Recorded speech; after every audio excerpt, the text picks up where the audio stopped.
right, Robbie, let's get into this. So, Robbie, you're a filmmaker who moved from New Jersey to LA and made a movie called The Outwaters that takes place in the desert. I have a lot of questions for you. Well, I moved to LA and then I got dumped and then I made The Outwaters. Okay, now it's all coming together. Yeah. Now, is that an integral part of making The Outwaters getting dumped, or was that just consequential? No, that was like 13 years ago. Okay. But maybe some long-standing effects from that? I mean, we never know. Possibly. There we go. I feel like you can really help me get a boyfriend because it makes me super Well, cute. come out here. If most of the Bay Area wasn't terrified, I'd say you'd have an easy time. But is the after party going to be at a gay bar for me? Well, I mean, where the fuck are we doing an after party? We mostly do a pre-party here, and it will be out on what, 16th Street? Where the hell's the ATA located? That's like 22nd. Yeah, I don't know. We could find one for you. We can go perusing with you. Oh, wait, was I supposed to answer a question? By the word podcast. Yes, I'm sorry, Rob. I want to come in here and just mess with you so bad because this is my first podcast. Oh, really? Is it really? Yeah. Well, they're all this awkward and terrible, so get used to it. I love it. Well, Robbie, now my first question for you is, what the hell have you been talking to Oksana about for all these hours? Boys, no. She doesn't have good taste. You don't like. She picked me, so you don't want to help. Oksana, what do I talk to you about? I feel like boys. We've been talking about drama a bunch. Wait, he wasn't joking? I mean, yeah, partially. I thought I was on like a dating podcast right now. Oh, yeah, Clark. That's why we have Randy here. Yeah, Randy's last date ended with him with his pockets in his sweatshirt, tripping on the curb and leaving a blood stain. So I feel I know. We talk about Thomas Burke. Yeah. Interesting. Now, how did you start talking to Robbie? Was it through Thomas? No, so I found The Outwaters on Letterboxd and I read a really great review of it. So I reached out to him for a screener and he got kind of weird and was saying, "Can I talk to you on the phone?" I was like, I don't. Yeah. And then we talked, but it was. I remember that night because Oksana went upstairs and normally when her parents call, she'll like leave the room. I don't know. What is it? You're embarrassed to talking in Russian or something? No, just. You always do. You're just being private. You're talking about me. And I've learned that when you hang out with her and her parents, if they're speaking Russian, it doesn't look good for you. Oh. Learn Russian. I want to. There you go. Do that. And she went upstairs and I was like, what? She's been gone for like 2.5 hours. Oops, and I went up sorry. there. No, it's fine. And then you go up and she and Robbie are speaking in Russian. You're like, what the hell is going on here? Non, je parle français. Ooh. The only thing I remember in French is like, tu es, oh shit. Yep. La sausage, I think, or like un feuille de papier. La sausage? Yeah, I think so. I think I wanted to talk to her because she seemed fun. Am I doing it wrong? I don't. You also have bad taste. Anyway, so Robbie, I know. I don't know why. I feel like I know you already, and I just wanted to mess with you. But there are a lot of people really anticipating watching your movie, and for some reason, you didn't want to premiere with us. We are doing the theatrical premiere, but so you screened at like a New Jersey online film fest first off? It's from my hometown is where the festival technically took place. All so right. I have a full circle moment. But the reason I didn't want to submit last year is because this is the first time I was submitting anything to anywhere. And a lot of them that I was submitting to said, you know, it has to be the premiere thing. And I just wanted to hold off a little bit. Yeah, the whole premiere thing. Well, now I know I'm like, I didn't enjoy a lot of the festival stuff. So now I'm just gonna submit to where things seem like fun, cool people. Yeah, there's a weird culture in the film fest world. And there's we get into battles with other film fest about premiere stuff. Because honestly, I mean, I'm the type, I don't care. I just want to show cool stuff that I think found footage fans can, generate a lot of conversation or energy for in a way that other fests can't.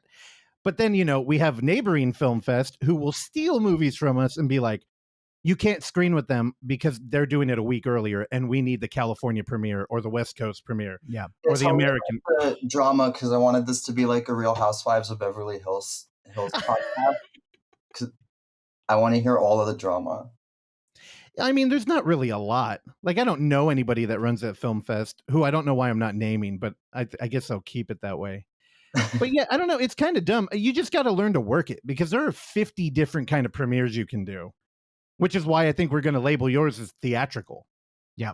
I'm excited about that. The Jersey one was supposed to be in person, but then they canceled it because of Omicron. Another French word. Yeah. Like the Unnamed Footage Festival 3 is kind of we feel a little responsible for the little COVID thing. Yeah, that was us. Yeah, exactly. We did hand out bats as a party gift. We had bat soup. It was a bad idea. And, right when our festival ended, we went right into lockdown. So the stars have aligned. And now that we're back and doing it in theaters, fingers crossed, but I think we might be out of it. I mean, we're dropping mask mandates out here. And I feel like the Bay Area kind of worships the whole disease thing right now. So, yeah, I don't know. I have a good feeling, though. And I'm glad we're going to get to show this in a theater. I'm excited. It's a big life moment for me to see a movie I made in a theater, so that'll be a first. So I appreciate the opportunity a lot. So this, well, I mean, hey, I love you. Oksana has nothing but good things to say, but we're only showing the film because it's great. Oh, thanks. And she did tell me before that you had filmed what the hell was this like paranormal ghost thing about people who just hang out and smoke cigarettes? Oh yes, it was back in the day. I had back when YouTube channels were more of a thing in like 2009 and 10. I had a Reno 911 style ghost show, but the premise was the ghost hunters didn't really believe in anything. Anytime anything happened, they actually just ran and shut down production, and generally they just smoke cigarettes and hook up. And you didn't cast Clark. He started smoking cigarettes this year as I want to say a bit, but I think it's real. I mean, I'm going for a year. Then I'll give up. I have to quit. I'm a smoker. How long? Too long. Since I was 18, 19. I started at 34. What do you smoke, Robbie? Marlboro Lights, like Carrie Bradshaw in Sex and the City, which I'm sure your listeners will love. They do. We got a critique for not talking to somebody who worked on Queer Eye for the Straight Guy and not delving deeper into that. So don't worry, you're in good hands. It's technically found footage. What? Sex in the City? No, Queer Eye for the... Oh. I don't know. I feel... How? Well, I guess it could be a faux doc. Queer Eye for the Straight... That's where they do like the makeovers and stuff. Yeah. It's all reality based, so technically it's like a big found footage dump. You could make an argument that reality TV... I've never thought of that. Well, all realities. Well, I would want to put out into the universe right now that I want to make the Real Housewives found footage horror movie and cast all the best housewives and then do it like a found footage film. The Real Housewives of Amityville? Yes, like something like that. That's good. You could use that title. 100%. I know just how to do it. It'll be perfect. You get the real drama, but then some fun stuff horror-wise. Okay, well, hold on. No. Let's dig in here. Because now the problem with found footage is like when you take something like reality TV, you get a lot of visual tropes. So when I imagine it's a found footage version, I imagine like kind of hacky things like, oh, the lights are out and everybody has to record themselves. So I don't know. What's your vision for this? Are we doing like a actual TV crew or is everybody walking around with a GoPro? No, they would film it just like a Housewives show, and then something bad would happen on one of the shoots. But it would be filmed just like the rest of it, but yeah. I think what you do, you just get a big mansion. You do the regular production. You just lock them all in there, crew included. You kill everybody. And no. Kyle Richards is my fave. So then you put a bug tent over the building, and you say, if you stop filming, we're gonna gas you. I can't let the plot details leak this early, but it'll be good, and I promise. Why are you putting a bug tent? Is there a German roach infestation? And there's a challenge of who can kill the most German roaches. I'm not touching that. Thank you for. I know a lot about cockroaches. What do you want? No, okay. Well, That went over my head. You know, so Clark used to be a stand-up, and all of his jokes were references to things that nobody would get. It was okay. First of all, no. Second of all, kinda. Give us a joke. I haven't done jokes in 8 years. But you're so funny. I know you could just pull it. I don't like this. I don't like what's happening. Come on. No. Do one of the mashup reference or I don't remember them. Tell me about that seagull. What's that seagull in the background? Fill him in. I was trying to save you. Again, we started doing video in our chats. So you picked one of the weirdest items back there. We had a buddy who used to be located in the Bay Area that would do custom toys, and he felt inspired to do the A24 Lighthouse Seagull. Oh, okay. that is the appropriate response, by the way. Did you see me? I had to do parkour to get that fucking thing, and then your reaction is, oh, okay. I thought it was from the birds, and I got excited. You know, when we were working at a warehouse together, we had a coworker who brought me a plastic, it couldn't have been a shittier looking lawn ornament. And he was like, oh, this was used in the Hitchcock movie. And I'm like, you mean the birds? And he's like, yeah, it was a background. Do you remember that? No. We had it in the warehouse. They put it up on the wall. And I'm like, that was not in the movie. I don't remember. Yeah. That at all. So our replicate of the Lighthouse Seagull is much better. So you should be impressed. It is good. Even though that movie is garbage. You're an idiot. So, Robbie, are you a found footage fan? What got you into the in-world camera genre? It's cheap, and I have not many resources. I like, I mean, the Blair Witch Project is one of my favorite movies of all time, let alone horror movies or found footage movies. It's just one of it. So I love that. And I've seen a handful of them, and they're hit or miss, just like any other kind of movie. But I like the freedom that, you get a lot of freedom when you make something like this. Well, there's no rules, really. I mean, there are rules, and people might choose to hang you for them, but yeah, Steinberg. It's so touch and go, because if you make a fucking good film, nobody complains that there's background music. So I don't know. We did year one. We got better. We did. But we've learned, and I think the culture has moved to where people forgive a ton of shit now. Yeah. Were you a film fan before? In general? In general. Yeah. Do you have a Criterion collection or anything? Oh, girl, yes.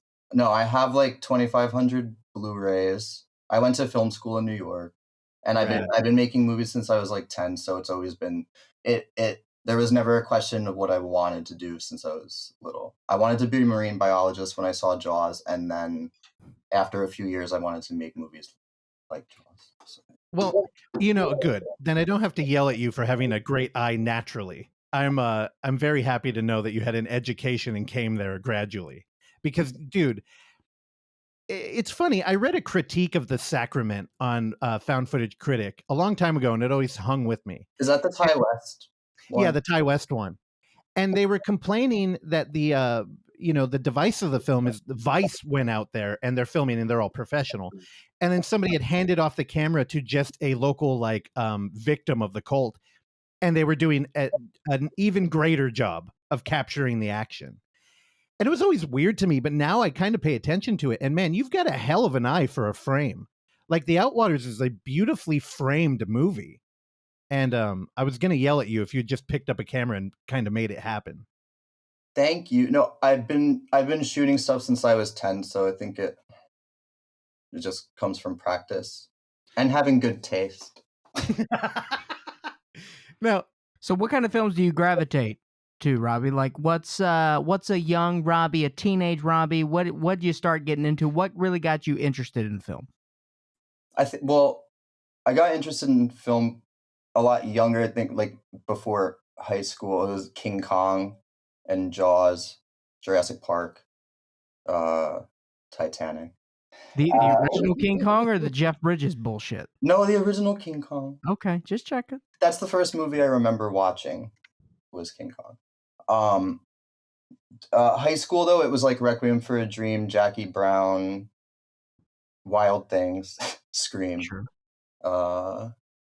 Donnie Darko, Run Lola Run, that kind of everything that seemed, the things that I finally just started discovering things that were different than what I had been watching. I like how Wild Things made that list. Yeah, it's a good movie. Big Wild Things fan. It's such swamp trash. I love it. It's so good. I just watched it a couple I've seen weeks all ago. the Wild Things. I think there are 4. I've seen all. Are you lying? I can't tell. I've seen every Wild Things.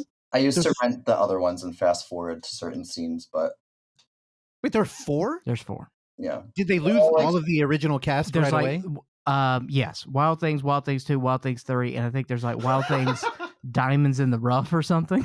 Yeah. They're all like straight to DVDs things. Yeah. Because I didn't have to pay for them. It's all at the movie store. No shame, dude. I'm just saying. I mean, I've seen all the Bring It Ons. Well, how many are those? I don't know anymore. 4? 5? I only In It to Win It's the best one. Do you know I've only seen the one Bring It On because in the hometown I grew up in, which is a weird way to phrase the sentence. Of course, the hometown is where you grew up. There was a hamburger restaurant named Big D's. Okay. Now, Big D's, the thing at Big D's is that it was a hole in the wall. It's everything you want. They had a glory hole too. The menu, he didn't have a menu, Okay. but you just had to know what he called his hamburgers just by word of mouth. And it was all like, you could get like a 10-patty hamburger, and he called it the T-Rex. And then there was the Godzilla, that was 5 patties. The Terminator was 4. It's very strange. But all the cheese, it was government cheese. Oh. That was good. But anyway, for whatever reason, every single time you would go into Big D's, he would only play Bring It On. With the original? Yes. It was on a loop. Can I tell you how excited I am for the description box of this podcast? It's going to have Bring It On, The Real Housewives of Beverly Hills. Make sure you get that in there. And Wild Things. Well, and government cheese. And go ahead. I'm going to go ahead and let you know now that you will be thoroughly disappointed because Clark writes those descriptions and I keep it very brief. He'll probably note that his baseball team won. And that's it. 14-1, 3-0 start to year. Thank you so much. Congratulations. Thank you so much. Now, when I asked you earlier about being a found footage fan, I could pick up a little hint of guilt there, like you're not a huge fan. And honestly, that supports one of my favorite theories that I came up with, which is that found footage actually, even though it is under the umbrella of horror, most of the people who come to it and enjoy it that are filmmakers don't give a fuck about horror. And they kind of just come over and they're film fans normally. Now, the audience, on the other hand, they're horror fans mostly. Yeah. But I don't know. I feel like there's a lot of women in there. There's a lot of like true crime fans in there too, which is a little weird. But I think we're in better hands when they're not just horror fans. You end up with the Wes Craven effect, where all he did was make horror movies and they're not all great. Right. Well, the big thing is, to speak on Robbie's point, it's been the point of many people we've had on the show. It's a cheap way to make a movie, and it's a good way to make your first movie. And so, we've seen that, and I think that we've had a lot of different type of found footage movies just in the past 5 years alone. Oh yeah. So I think that it's a growing niche market. So you've got a film, and I wasn't joking when I mentioned how highly anticipated it was. How is the business end treating you now? I imagine you got to be talking to distribution companies and, I mean, all the like very corporate end of this art you've made. I don't know. I'm still figuring all of that out. It's the first time I finished a movie enough, a feature that I could start entering it and things. So, I'm getting some emails, but I'm kind of holding off right now on a lot of. I'm like holding off on discussions because I just want to kind of let it play at some festivals and then focus on that. I'm doing a reshoot of some stuff right after the Unnamed Footage Festival, so I also am like holding off on like sales type things until I get the reshoot done. All right. Now, you went to film school. Yeah. Please help me understand. We talked to a lot of like new found footage filmmakers who make incredible work. And I remember this first came up when we were talking to Anon from Murder Death Koreatown. I own 5 different cuts of that movie. And it's like, what the fuck? Like, you look back through film history and this has never been a thing. Yet, you know, we're sitting here with you and we're talking about recuts, and the past couple of months we've had guests on here who have done multiple recuts. We've had we showed a film the last time we were at the physical theater, and I believe one of those movies had 17 cuts. Dude, Peeping Tommy. Or our buddy Thomas Burke. Yeah, you're right. Peeping Tommy. He had a bunch. He's like, what cut do you want? Yeah. And even Thomas, like, oh my God, we're gonna show a short of his. I believe the last time I talked to him, he was on cut 19. I'm like, what is it about found footage? Is it like the shooting ratio? Do you have a lot of footage and you're just like rethinking it? For me, well, first of all, I don't want there to be a bunch of cuts. There's going to be one cut. I don't like having different cuts. I hate it. I think there should be one movie and it should stand on its own. And I don't even like deleted scenes because then I'm like, why? I want this scene in it, or this scene shouldn't. Anyway, there will be one final cut. The one I'm doing in March is just like a necessity. I have to fix something. So, but there will there will be this festival cut, but there will only be one. Like, there will not be 5 DVDs with different versions or anything like that. Well, tell Criterion to clean up their act on that shit. It's very controversial what's happening with their cut of Miller's Crossing. Very controversial. Yeah. They cut out 40 seconds. Oh, they did? And people are losing their goddamn mind. Oh, well, it's probably, why? Why did they cut him out? Was there a Confederate flag in the background? No, they're saying that this was a Coen Brothers cut. But they didn't say that anywhere on the packaging, and they're like, "Why is the runtime 40 seconds shorter?" Yeah, I don't know if Robbie has ever done this. I know you haven't, but when you get in the fucking forums on like Scream Factory, it gets crazy. I used to in college with Criterion, and I got out. Dude, people are like, "You're missing a frame." Or like the color correction here isn't like unique. Yeah, dude. And Criterion, you know how people, I made a joke earlier. People put them on a fucking pedestal, but yet they have the whole Michael Bay catalog. So I don't know what's going on there. Well, this brings up a nice little tangential topic. Robbie, are you a review reader? Do you like to read reviews on your work, or do you kind of want to stay away from all that stuff? I'm figuring that out right now because there have never been reviews on my work until right now. So I've been liking it so far because they're all good, but I know that when there was someone said in Reddit something, and it wasn't like, and I was like really annoyed by it. So I can't imagine, but it wasn't a bad review. It was just like one thing that they kind of like didn't get, and I got frustrated. So I'm sure I'm not going to like it when I start to get bad reviews, which of course there will be. Or you'll grow numb. One of the two things are going to happen. I mean, I'm pretty good about taking criticism. I got used to that because I show the movie to 1 million people individually and try to get their genuine reactions. And then, if there's a running theme and I agree with it, then I'll make changes. And if I think they're wrong, then I won't. But I've gotten good at taking criticism. So I think, but then it'll be a little harder once I'm like, this is the finished movie, and then it's a bad review. Then I'll be like, you can't change that. Now, do you go digging for these reviews, or do they, people send them to you? No, I mean, for this, so far, it's just on Letterboxd from the individuals that I sent it to, and then from the New Jersey Film Festival. So there's not that many up there, and they're all in one place. Okay.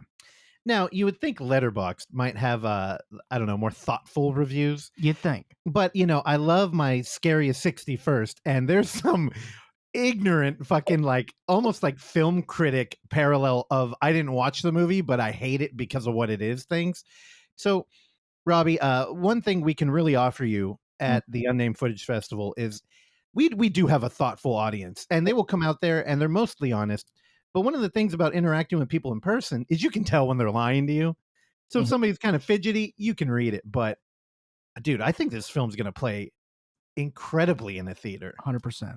Also, it's a little tricky because I I want to dig into your film, but I also don't want to say anything about it. And I want people to come in and watch it blind because it really takes you on a ride. And we have a super fan out here that loves the Unnamed Footage Festival, and he watched your film streaming. And I've been in a group chat with him and Thomas, and he has just been like throwing out theories of what the movie's about. And I mean, it's not my film, but I have a lot of fun just like looking at it. So I don't know. I hope you've been having a go Oh, for it. yeah, sorry.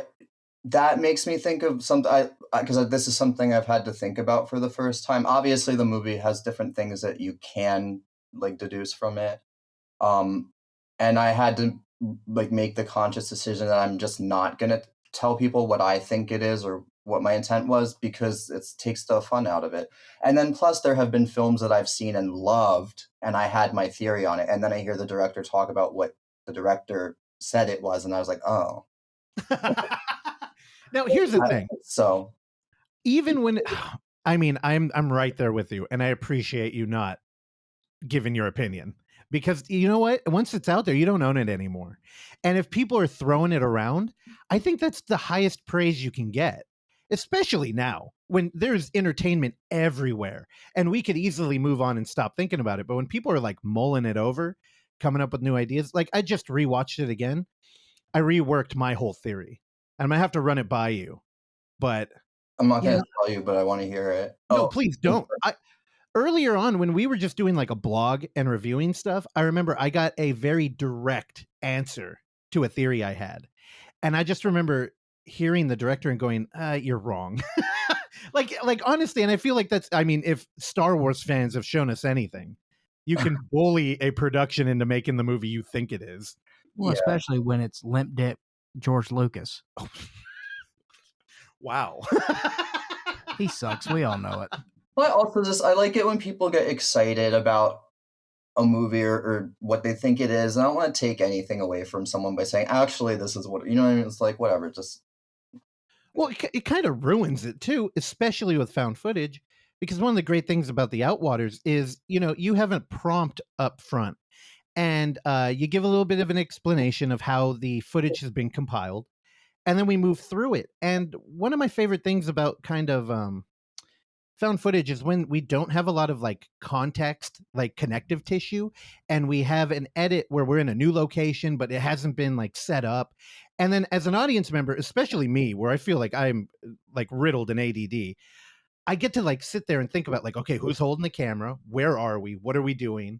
And I don't know, I feel like a really active participant in these movies. And your film, it gives a lot, because I feel like from act 1 to act 2 to act 3, you're doing a lot of mental connecting the dots here. Yeah. Thanks. I know it's weird. I want to dig into it, and I'm almost tempted to just be like, let me shoot some ideas at him. But Robbie, I think yeah, go ahead. it's like more of an experience, hopefully, movie. It like takes you on experience. So even if like things were spoiled, it would still be like you'd still get to have the chaotic experience thing. But I mean, you could ask whatever. I just might say like, no, I'm every now and then I become too much of a fan of something, and I slip away from what I should be doing because people listen to this stupid show. So I should be asking you questions like, what did your script look like? Because you got a lot of genuine performances here, and I'm wondering if you did the brief outline and just let people play, or did you write everything out? no, I didn't write pretty much anything. It's all in here, which means scattered. My process for this was images and then going from there, playing around. And then I would, there were times where I would sit down and write, I want to shoot this, I want to shoot this is what needs to happen. But it was pretty fluid, and it was also just filming everything that as we went along. So how much footage did you shoot? Oh.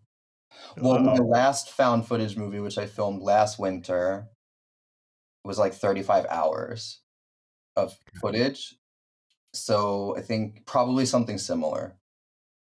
Maybe more, because the one I filmed last year actually had more of a script.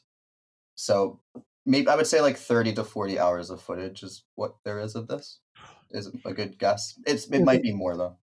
it's funny because that's an incredible amount of Yeah. footage. Is Yet, it? I don't even. I forget all the film school stuff.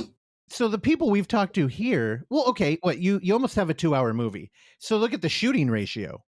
It's 2 hours of on-screen time, and then you have fucking like 35 hours of potential, visual art. And I remember Raphael, who did Descent into Darkness, shot 80 hours of footage. And then we had Adam Stillwell, who we had on a couple months ago, shot over 200. So, Yeah, but he lives in a van. I know. And also, he had no script or idea what the movie was going to be. So it's interesting because, in found footage, the editor ends up becoming basically the auteur here. So we need a cool new French term for the editor being the singular voice. And I'm guessing you are the editor on the Outwaters. Yeah, and in French it's montage. Oh, I thank you. think I might be wrong. Pretty sure it's montage. Oh, that doesn't work. Even Rocky has a montage. But yeah, I edited it on this screen that I'm looking at right now.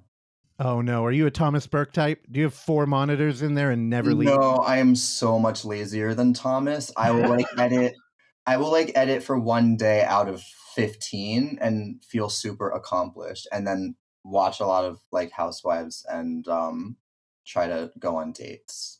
And then Okay. go back and watch edit for another few hours. Thomas is wired in 24/7. I want to rat him out so NT bad. always picks up the phone. Do it. Can I, Thomas, I love you to death. I know you're going to be so upset at this. Here we go. But he told me. No, I want the drama. This is He called me at work. Yes, he and did. he was like, "Can I tell you something?" Oh my God. And I'm like, I didn't want to know Here we because go. I was worried. Oh, I want to know. He told me that he occasionally has watched the feature film at 2 times speed. Oh, yeah. Yeah. No. Like My when I heart- had him watch the new there's the new movie I made, I sent him a cut of it, and I was like, so because he was bugging me for it. I was like, all right, but you have to put your phone away, you have to turn the lights off, you have to do all these things if you're going to watch it. Robbie, you're my man. Originally, the whole found footage obsession with me came from arguing with people who I felt like they weren't watching them correctly. And I'm like, with found footage movies, you have to fucking watch them. Like with Creep 2, I know I always bring up this example, but there's so much storytelling that is done just from the camera movements. Like if they zoom in on something, say they're framed up and there's a talking head, and the cameraman gets bored and pans away and zooms in on some girl's butt walking by. You learn so much. There's so much story being told. And if you're on your fucking phone, you're not getting it. Also, you need to have the music loud and you need to be paying attention. So again, Thomas, I love you to death, but my God, I had a mini heart palpitation there. And our third chair on the show, I remember he watched one of the movies for a guest that was coming on in a work meeting with the screen off. No, the audio off. Audio off, yeah. And we're like, then you didn't watch the movie. I know what's going on. He's like, I got it. It kind of sucked. And we're like, oh my God, I wanted to fucking tackle him. It's kind of funny to have to explain that if you're not watching a movie, you're not watching the movie. You did. Saying I came up with right now is it's a movie, so you have to watch it. You boiled my tirade down into a very succinct sentence. You're a master, Robbie. Thanks. Now, Robbie, what time of year did you shoot this? Because this movie, you're in the desert, friend. I mean, so it's mostly summer, so it was like over 100 degrees a lot. God, you dick. It was sweaty.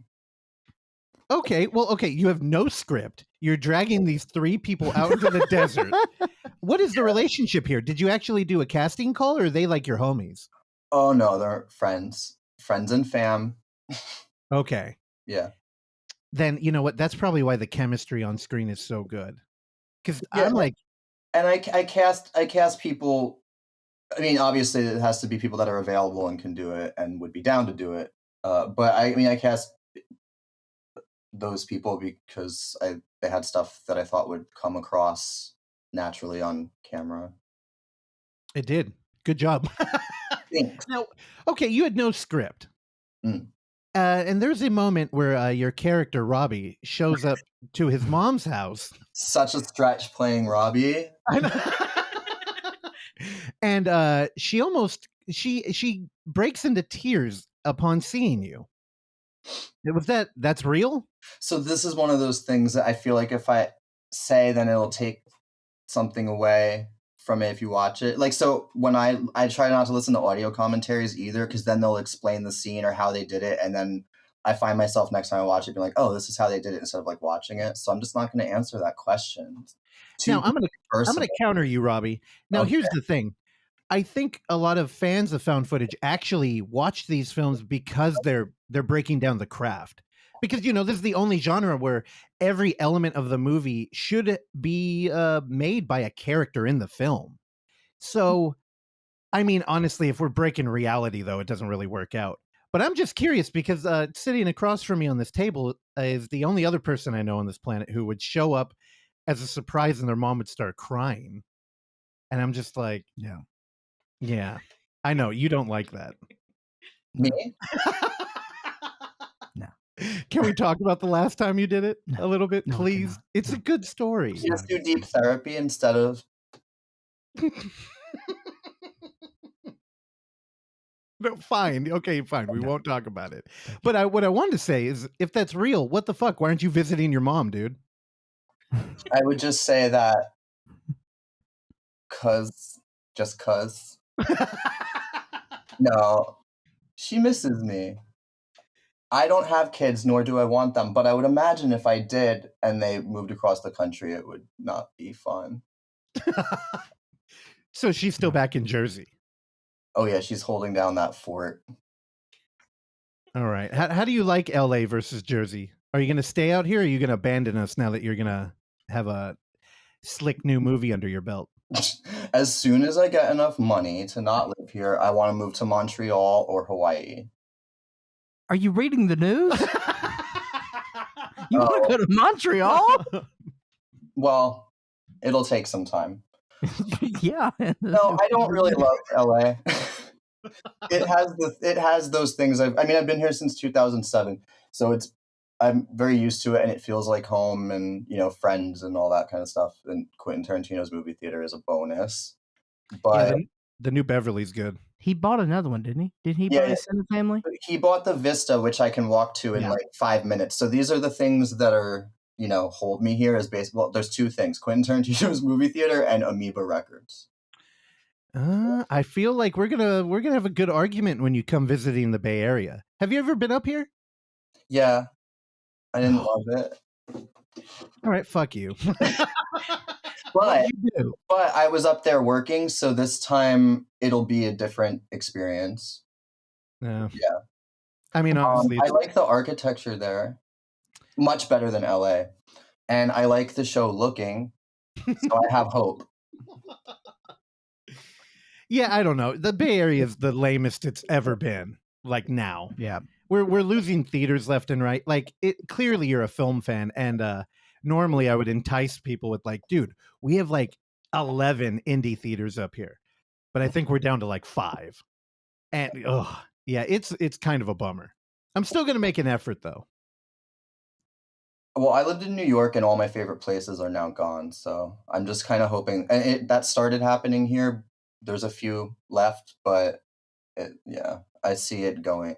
Well, for film, the Republic, I'm sure Quentin will always have his theater, but yeah, I don't know. It's not the greatest city. It's like, it looks trashy. Like, when's the last time you were here? Like, it's gross. Most of the city's ugly. Where in LA are you? Hollywood. Okay. Oh, fuck. Well, there you go. Well, I actually live in the shadow of the actual blue Scientology building, which can be seen in the Outwaters for a brief moment when I'm filming a storm outside of my window. That blue building in the background, every time you see it, it's the Scientology building. And here you are revealing the plot to your film. And my address. Oh, you got your address? I love a star. Well, I mean, it's pretty easy to figure out where I live if you can tell. You can see the blue Scientology building at the literal end of my block, which is on Berendo Street. All right. All right, So Robbie's you wanna- doxing himself on the show. You got the coordinates too? I mean, honestly, Nigel Bach beat you to it. I think he literally just put his address out there. Put his entire yeah, Oh, Yeah. and he gets pissed off when people show up. Like, yeah, good job, dum dum. Well, he named one of his movies after his address. maybe That- someone can just order me a pizza and send it here if you're listening. I'm by the Scientology building with a trucker hat, and I'm single. One of the many Scientology. I mean, Scientology, the Church of Scientology. I mean, they're a real estate company. That's what they do. Well, hold on. You seem to be caught up on the single thing.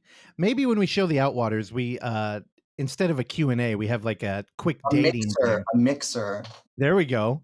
What do you call it? Dating game? The speed dating.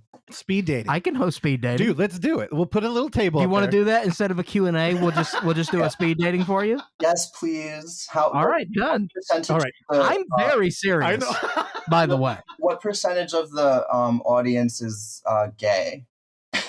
Terrell, Maybe I don't know. Terrell's boyfriend. in the Castro. Or I guess I could go do that.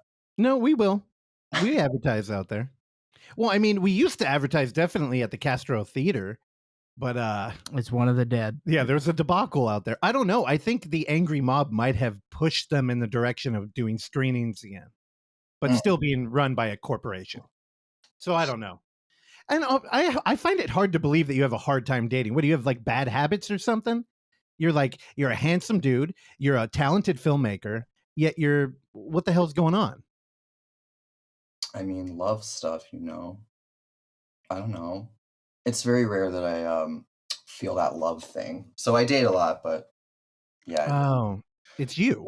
He's a searcher. You're turning down people left and right. They get hooked. They're like, I need some more Robbie. And then you're like, you just ghost them. Oh, I don't ghost. I say I'm not into you like that. Via text, right? Usually. No. Oh my No. Oh, so you No, love bomb? No. It's just the few times I've fallen in love over the years, it seemed reciprocated, and then at the 3-month mark, poof, disappears. So that's what's happened so far. All right. Now, are you looking to be monogamous, or are you one of these Yeah, that's young, a little bit of I'm a monogamy boy, so that's a bit of a problem in the gay world, it seems. It just makes it a little bit harder to find someone, I think. I don't know. I've been listening to a philosopher who was talking about the problem with our modern culture is that the gay community has decided to replicate the boring straight community, where, a lot of our culture and art was propelled by basically single men who were free to kind of like not worry about any of that Is that shit. philosopher Tim Dillon? No. Why? It sounds like him. Oh, really? Yeah. He's a smart man. But, I tend to, I don't know if I should agree or not, but it seems to make sense where, if you're like married, you kind of get all the baggage of being married. And I'm just confused, Robbie, because it seems like your films are just coming out now and you want to get tied down. What's going on, man? I want to get tied down so bad. I want a cocktail hour, and I want to play 212 by Azealia Banks. I have it all planned out. No, no. I mean, yeah. You're going to regret I'm all getting of up there. I want to get married. Because it's going to happen. Right. We're going to find a table. I already got the taper candles. I got like hand, what the fuck is it? Hand dripped or something? Those taper, they're waxless. I'm so excited. Dude. Okay.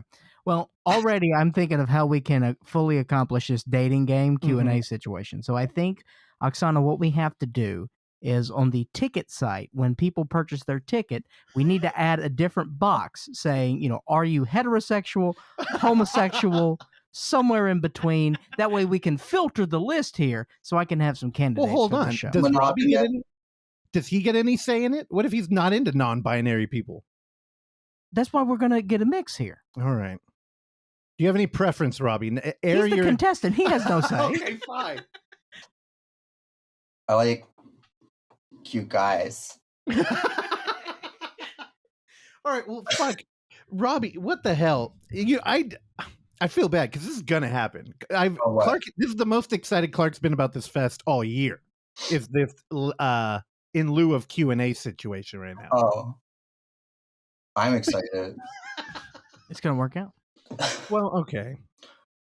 Let's What were you gonna ask? So you mentioned that you shot another found footage movie. Yes. Now, how come I haven't heard it? Where are you with it? I mean, I don't know. It's on Oksana's watch list on Letterboxd. We have communication problems. This is why I'm trying to talk you out of marriage. Like, I was really into her when she was like a goth girl that one of my other friends was dating, but now that we're together, it's like the fantasy's gone. What? I know. He's an idiot. Don't listen to him. All right. I'm trying to save you, man. I want you to keep making found footage films. And you got one. Okay, Oksana, tell me about the film that you were following on Letterboxd. Tinsman Road. Is this like a Wizard of Oz thing? In a way. I know that that's the movie that you sent the cut of to Thomas, right? Correct. Oh, Tom's already got a cut. And he watched it in 3 speed. No, I told him he had to actually watch it. That's the one I was talking about. Okay. I want to know more. Can you say anything about it? Yeah. I was just saying, I have literally no one telling me what to do or not do, so I could just say whatever I want. Right? I totally believe that. It's found footage. I wanted to do something totally different though than the Outwaters. So even though it's found footage, it has a completely different feel and style and format, and it's more of a mystery drama with a little bit of horror. But I shot it on actual mini DV. Ooh. And it's in New Jersey and mostly autumn and winter. It's kind of like ugly looking, intentionally ugly looking. I mean, yeah. So it's a mystery drama horror, and it focuses a lot more on characters and stuff than it's more of a straightforward film, is what I would say, than the Outwaters in terms of like storytelling. Interesting. But it's still hopefully it's unique and different too. Yeah, I mean, I say interesting because with the Outwaters, I feel like there is a lot of character to the characters in that film. It's just, one of the things I complain about like, I don't know, Disney movies. Like, I always use The Mandalorian as an example, and it's like when a character walks into a frame, there's we have 100 years of cinema behind us, and we can already make judgments like pretty quickly. So, like in the Outwaters, when we have moments of people and there's like not a lot of connective tissue, I still feel like they're so fleshed out in that film. And I'm really curious to see what you would do with more like attention to that. Like in Tinsman Road, did you have a script for that one, or not a script in terms of like the exact dialogue, but all of the scenes were written in order and what needs to happen in them. Oh, you didn't even have that for the Outwaters. Not really. It's like on scattered pieces of paper in the car, yeah, but not not really. So what kind of direction? It was really, a lot of it was in my head. Like I'm pretty good at remembering and keeping the things all in my head. I mean, it's better to write it, though. I would say it's better to write it out. The only issue that I see is just giving people direction. Like your cast must have really trusted you. I've gotten better at giving direction. My first feature, which is also not out yet, I was pretty terrible at giving direction in terms of like communicating what I wanted from people.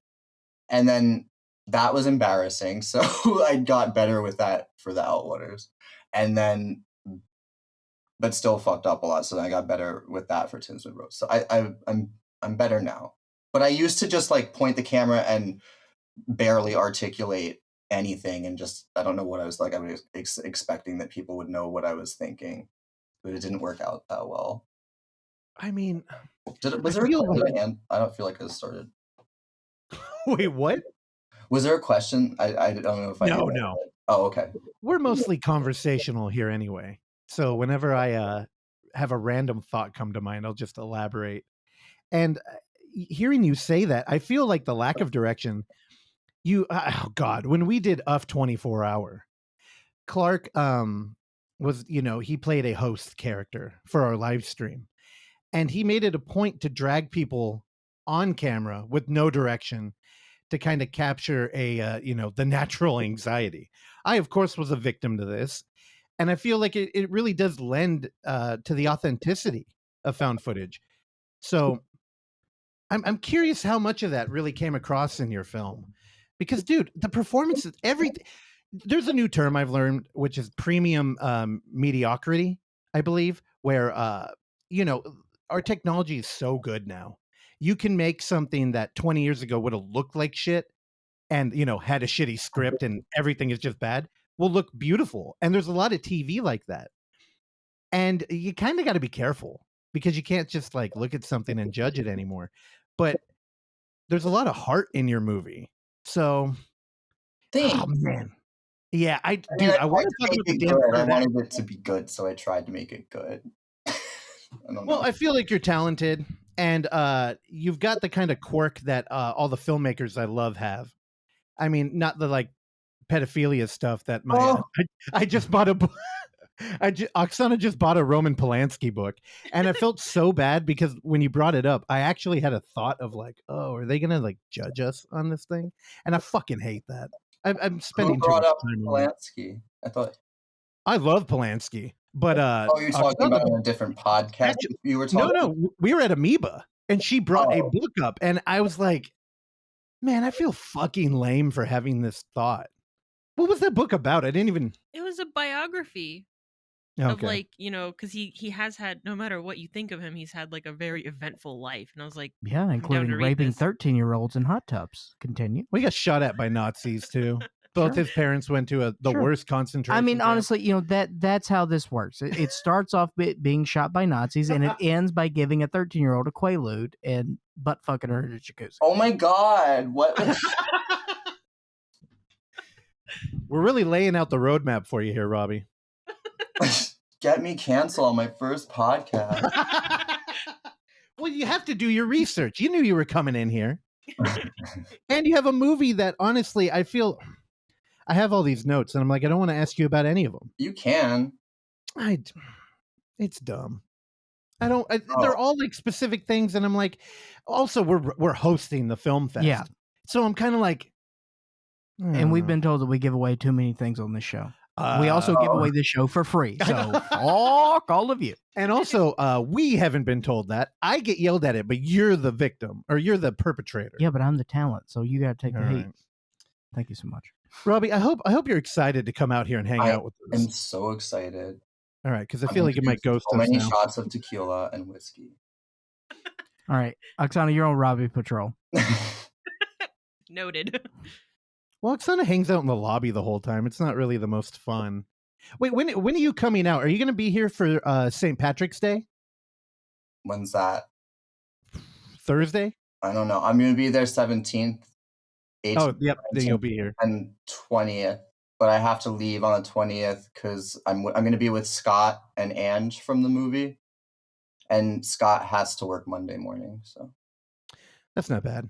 Actually, we can talk about it. Except for like the second half of the last day. Well, I mean, this is going to go up on Thursday. So hopefully everything will be announced by then. Yeah. So we can talk about it. You're coming out here with the whole like new wave of found footage filmmakers. What, you're going to have Isaac with you? I believe Thomas is coming out. Yeah. I heard a while ago. I haven't spoken to him recently, but I think Dutch said he was going to come out too. I'll harass him into doing that. Yeah, are you all homies now? Like, do you all communicate? We communicate. Thomas, like, hooks it up with all the like putting us in touch with each other and stuff. So I've talked to Dutch and Isaac and Thomas. I mean, for those listening, I hope that's very exciting to you, because I'm very excited. Like the idea, I mean, honestly, I feel like it is a new wave of like found footage movies coming out, and you all kind of hit this year. I mean, I feel a little guilty for not picking up on Isaac earlier. The fool's made 10 movies and a dinosaur porno already, and it wasn't really on our children. And dude, and I heard it got picked up by Lionsgate, or a subsidy of that. Yeah. So I don't know. I'm excited to hang out with y'all. And given the Bay Area's climate, who knows? Our theaters may be full of just filmmakers at this point, which honestly I'd be down We're for. getting there. Yeah, but we're really excited to show your film. I'm excited about it. I'm excited. Yeah, and I think it's going to be great in the theater. I will tell you, I watched it obviously on my television. Didn't watch it downstairs, and I am very interested to see about the audio. I'm in a the little. theater. I was wanting you guys test that out maybe before, just with some of those snaky. No, you don't get to say that. Randy, cut that out. He can't mention anything. Play a little audio thing over there, because I have all these like notes that I'm like, I'm not going to mention earthquakes. That like gives things away. Yeah. Although, have you ever lived through an earthquake? As the word tumbled out of my mouth, I was like, shit. So I'm on that same page with you. Thanks. No, I'm not backing off this now. Have you ever lived through an earthquake? Yes. Where were you, on the West Coast or were you back home? I was crouching right here. Yeah, you know those famous New Jersey earthquakes. Well, what are you talking about? Yeah, no. They don't have a fault line over there? I was in a few larger, scarier ones in LA, but that's the only place. Yeah, because that's the only place. LA. It's been LA. Now, were you terrified? Only for 3 of the like 5. Well, yeah, I guess that's more than less. So yes. Not terrified, just kind of like excited, but like, should I go outside or stay in? Is this building gonna collapse or not? I know you're not supposed to, PSA, you're not supposed to run outside because that's a lot of people die from shit falling on them like glass. Yeah. But when you feel like the buildings, when it's the feeling of perhaps the building collapsing makes you just want to take that risk. Oh, I did run outside out one of them. It just felt like it was going to keep getting bigger and bigger and bigger. And I was just like, this building was from the 1920s. So I don't know. Were there other people out there? Everybody on the block was in the street for that one. And I've never seen that before. So yeah, that was 3 or 4, maybe 3 years ago. Yeah. I was in the middle of watching Assassination Nation, I remember. Yeah, I never watched that movie. No. Was it good? I like it. I don't think it's brilliant, but I like it a lot. It kind of looks like pop trashy.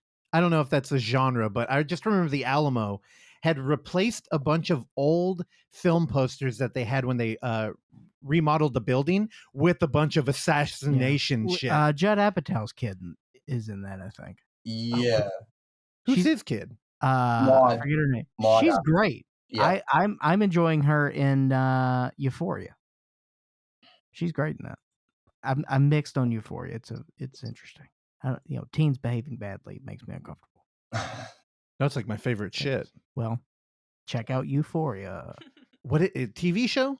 Russell, it's like the most hottest show TV. ever. I don't care about TV.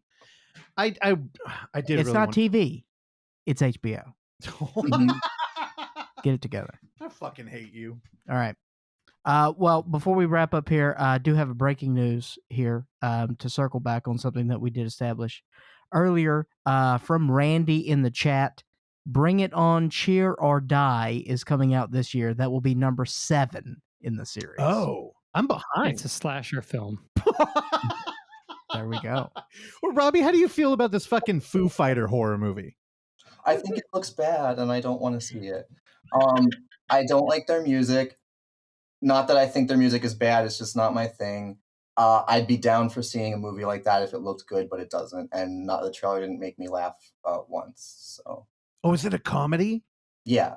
So fuck no. Are they fighting Foo? I mean, it could be one of those things where the trailer just sucks, and if I hear that it's really good, then I might see it. But it's just nothing about it makes me want to see it, so I probably won't. I took you as not a trailer guy. I intellectually I'm not a trailer guy, but then I can't help myself. So with Scream, I watched the first trailer and then I did not watch anything after that or read anything, but I had to watch the first trailer. All right. Well, as an ambassador of the gay community, I need to ask you a question because Terrell our in-house ambassador of the gay community, gave me a ton of shit when we were in the theater watching Scream 5 because I wanted Gail Weathers to die. And he said, well, the gay No. community would have came for you. Is that true? Yes. Why? Why is she such an icon? I don't know, but I love all three of them, but I mean, don't want to lose Gail or Sydney. So I don't know. Okay. I don't know what it is. I don't want any of them to die, but I did because they had to. It's been 5 movies, like one of them. Yeah, the Scooby Gang, somebody had to go. And I thought it should have been fucking Gail. Well, I think we could have gotten. I like that it wasn't, because now if there's more and they're in it, now Sydney and Gail's relationship can grow deeper, which is what I would find of the possibilities the most interesting for the. And then they'll kill Gail. No, here's what happens. We keep Dewey, and then he splits away, and then we get a whole spin-off thing. We get Dark Dewey. DD? DD. I like it. Too late, he said. Oh, we call it Dirty Dewey. It's a prequel. No, we call it Dirty Dewey. He's like Dirty Harry roaming around. And every Halloween, he starts murdering children wearing that costume. There you go. He'll probably accept the role. I'll just say that when I saw Scream, it seemed like 70% of the audience was gay. And I was like, ooh, like every time someone came in, I was like, ooh, who's that? So I don't know what it is, but Scream is pretty, the gays love it. Yeah, I don't know. I don't get it.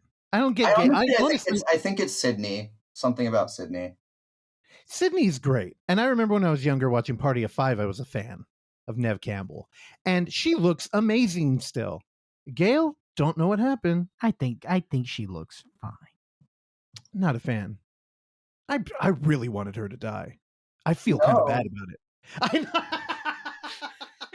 Well, she had it coming. Deal with it. I can't. All right. You know what? I'm looking forward to hanging out with you on Thursday and talking about Scream 5, which is a constant topic ever since the movie came out here. So on Thursday. Yeah, Thursday's going to be St. Patrick's Day. Oh, you mean a month from now-ish? Yeah, a month. Yes. Oh, God. I was like, oh, wait, when? Okay, I'm going to shut up. You're in LA. I mean, fuck it. Drive up. We'll hang out on Thursday and talk about Scream. I don't have a car. That's why I made a found footage movie. You could end it right there. Thank you for listening to this episode of the Overlook Hour. And if you would like to hear more, please subscribe to us on Apple Podcasts, Spotify, or whatever your podcatcher of choice is.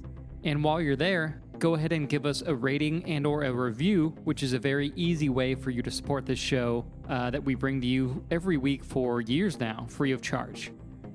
And as always, you can find us on YouTube at The Overlook Theater, Instagram at The Overlook Theater, Facebook at The Overlook Hour, and Twitter at The Overlook Hour. Last but not least, you can send us your emails and tell us how much you like or dislike the show at overlookhour@gmail.com. And if you're nice, maybe we'll read them on the show. I've been your engineer, Randy Stat. Please join me along with Clark, Russell, and Oksana again next time. Bye.